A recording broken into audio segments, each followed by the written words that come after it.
11তম grade সহ ৩ দফা দাবিতে রাজধানীর কেন্দ্রীয় শহীদ মিনারে চলছে মহাসমাবেশ। এ বিষয়ে আরো বিস্তারিত জানাতে আমাদের সাথে সেখান থেকে যুক্ত হচ্ছেন সহকর্মী মেহরাব সুমন।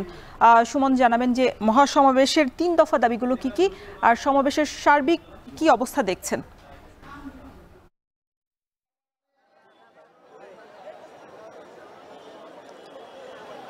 তিন দফা দাবিতে সকাল 10টায় মহাসমাবেশ শুরু হয়েছে আপনার প্রাথমিক শিক্ষকদের।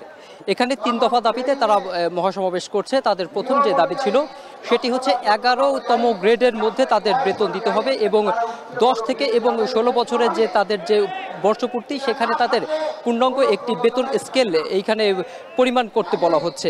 আপনারা দেখতে পাচ্ছেন যে এখানে সকাল থেকে সারা বাংলাদেশ থেকে শিক্ষকরা প্রাথমিক শিক্ষকরা তারা এখানে জড়ো হয়েছেন এবং 3 দফা দাবিতে তারা সমাবেশ পরিচালনা করছেন। এখানে যদি আমি আপনাদের একটু বলি যে এখানে আপনার বিএনপি, জামাত ইসলাম, এনসিপি, জাতীয় অধিকার পরিষদ সহ সকল নেতাকর্মীরা এখানে উপস্থিত হয়েছেন এবং আপনার এখন আপনার জুনায়েদ সাকি গণ অধিকার আপনার গণসংহতির যে মুখপাত্র আপনার জুনায়েদ সাকি তিনি এখন বক্তব্য দিচ্ছেন।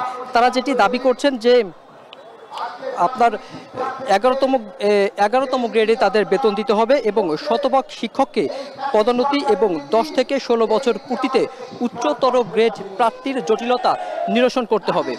এই প্রাথমিক শিক্ষকদের 6টি সংগঠনের মোর্চা, যেখানে আপনার সরকারি শিক্ষক সংগঠন ঐক্য পরিষদ এই সমাবেশের আয়োজন করে।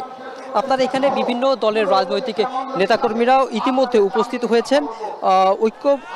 আপনার ঐক্য পরিষদের অন্যতম নেতা বাংলাদেশ প্রাথমিক সহকারী সমিতির সভাপতি মোহাম্মদ শামসুদ্দিন মাসুদ জানিয়েছেন যে তারা যদি এই সমাবেশ থেকে তাদের 3 দফা দাবি মেনে নেওয়া না হয় তাহলে তারা আরও কঠোর থেকে কঠোর কর্মসূচি দিতে বাধ্য হবেন।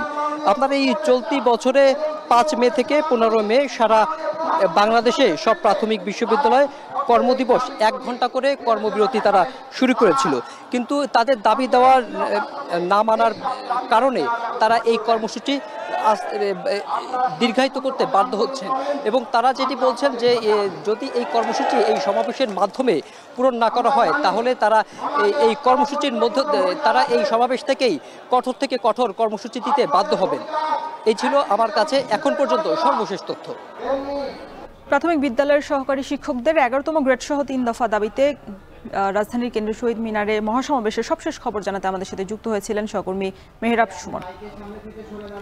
সময় হলো